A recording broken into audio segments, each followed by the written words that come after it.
السلام علیکم ناظرین، ہم بات چیت کریں گے وزیر اعظم پاکستان عمران خان کے دورہ سعودی عرب کے حوالے سے، جہاں پہ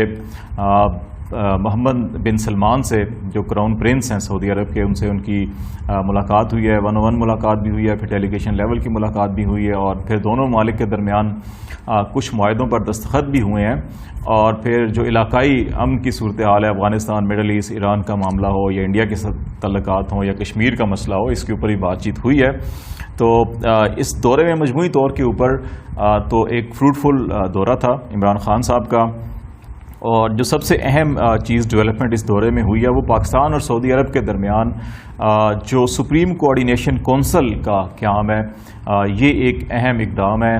دونوں ممالک کے درمیان اس جو کوآرڈینیشن کونسل ہوگی، ان کی جو سربراہ ہوں گے، جو کو چیئر ہوں گے، پاکستان کی طرف سے پرائم منسٹر عمران خان ہوں گے، اور سعودی عرب کی طرف سے کراؤن پرنس محمد بن سلمان اس کو چیئر کریں گے۔ تو اس سطح کی جو اگر کونسل ہوگی تو اس میں فیصلے جلد ہوں گے، اور ان فیصلوں پر عمل درآمد کے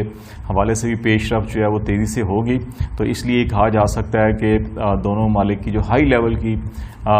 قیادتیں ہیں، ان کے درمیان جو اعتماد کا رشتہ ہے وہ زیادہ مضبوط اور مربوط ہوا ہے، اور اس کے نتیجے میں یقیناً دونوں ممالک کے درمیان جہاں پہ اقتصادی، تجارتی اور سرمایہ کاری کے جو مواقع ہیں ان کو فائدہ اٹھانے کا موقع ملے گا۔ اور اس کے ساتھ ساتھ پاکستان نے سعودی عرب کو 1-2 ایشورنس کروائی ہیں، خاص طور کے اوپر جو دفاعی کوآپریشن ہے اس کے حوالے سے سعودی عرب کو جو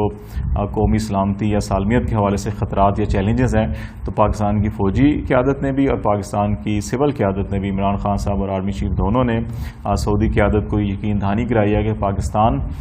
سعودی عرب میں جو مقدس مقامات ہیں مدینہ منورہ میں اور مکہ مکرمہ میں، ان کے تحفظ کے حوالے سے ہر قسم کی مدد اور تعاون فراہم کرے گا۔ اور دوسرا، سعودی عرب کی بھی جو جغرافیائی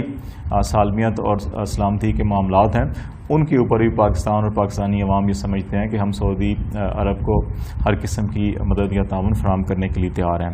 دوسری جو اہم چیز ہے وہ یہ ہے کہ دونوں ممالک نے مختلف شعبوں میں تعاون کے حوالے سے کچھ ایگریمنٹ بھی سائن کیے ہیں، جن میں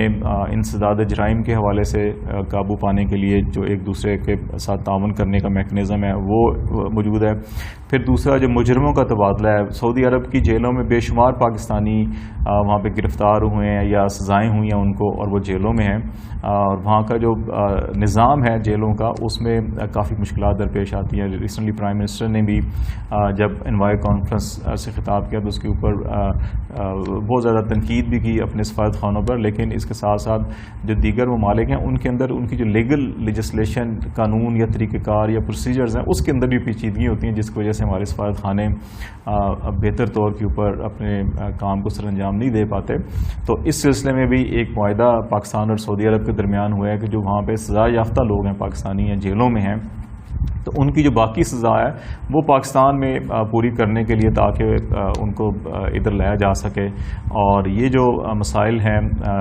یا شکایات ہیں کہ شاید وہاں پر پاکستانی قیدیوں کے ساتھ سلوک اچھا نہیں کیا جاتا یا سزا پوری ہو جاتی ہے، اس کے باوجود جیلوں میں پڑے رہتے ہیں اور کوئی پوچھنے والا نہیں ہوتا، تو اس کا بھی ایک ازالہ ہو سکے گا۔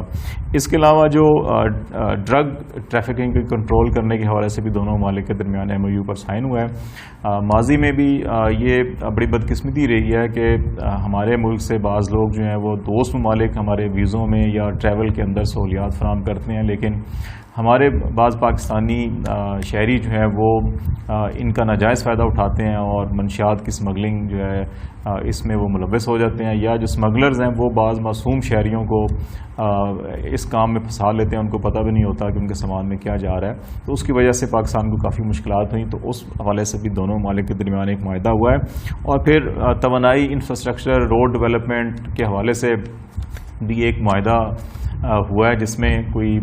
تقریباً $500 ملین کی انویسٹمنٹ پاکستان میں آئے گی سعودی عرب سے، تو یہ بھی ایک پاکستانی معیشت کو اس سے ایک سپورٹ ملے گی۔ تو مجموعی طور کے اوپر تو پازیٹیو انڈیکیشنز ہیں اس دورے کی تمام کی۔ دو چیزیں جو زیادہ کنسرن تھا سفارتی حلقوں میں، ایک تو یہ اطلاعات تھی کہ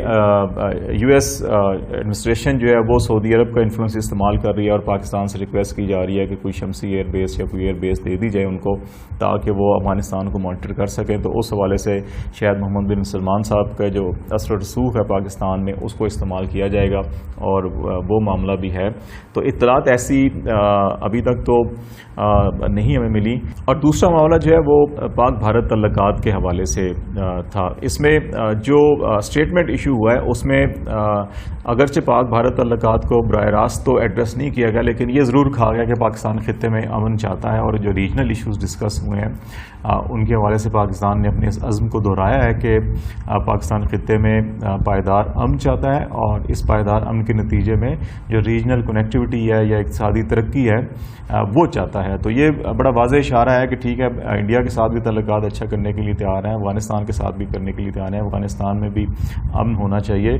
لیکن اس کے ثمرات جو اکنامک ڈیولپمنٹ کی طرف بھی جانے چاہیے. اور یہ اسی وقت ممکن ہوگا, پاکستان نے ہمیشہ یہ کہا ہے, اور ان جو ڈائلاگس ہوئے ہیں پاکستان اور سعودی عرب کی لیڈرشپ میں, اس میں بھی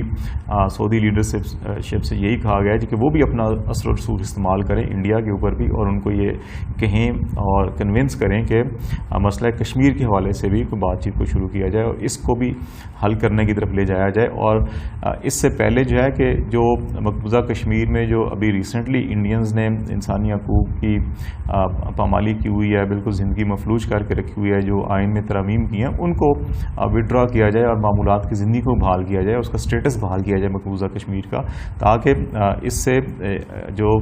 مذاکرات شروع کرنے کی راہ ہے وہ ہموار ہو سکے. اور جب مذاکرات شروع کرنے کی راہ ہموار ہوگی تو معاملات آگے بڑھیں گے. تو یہ کہا گیا. اور دوسرا معاملہ جو بیسز کا معاملہ تھا, تو اس میں پاکستانی قیادت کی رائے یہی ہے کہ پاکستان کے لیے ابھی ممکن نہیں ہے ایسا کہ فوری طور کے اوپر امریکنز کو یہ بیسز فراہم کی جا سکیں, کیونکہ پاکستان کی انٹرنلی جو صورتحال ہے اور اس وقت جو ریجنل کی صورتحال ہے اس میں ضروری یہ ہے کہ اعتماد سازی کو بڑھایا جائے اور انتہا پسندی کو ختم کیا جائے. اور پاکستان جو ہے فی الوقت ایسا کوئی رسک نہیں لے سکتا کہ کوئی ایسا فیصلہ نہیں لے سکتا کہ جس کے نتیجے میں پاکستان کے اندر انٹرنلی پولیٹیکلی یا ایکسٹریمزم کے حوالے سے کوئی دوبارہ اشتعال پیدا ہو, حالات خراب ہوں. تو مجموعی طور پہ دیکھا جائے تو ایک پازیٹیو دورہ ہے پاکستان کی معیشت کے لیے بھی, اس سے فائدہ ہو سکے گا. اور بالخصوص جو سپریم کوآرڈینیشن کونسل قائم ہوئی ہے, اس سے دونوں ممالک کے جو اسٹریٹجک کوآپریشن اور سپورٹ ہے اس کو آگے بڑھانے میں مدد ملے گی.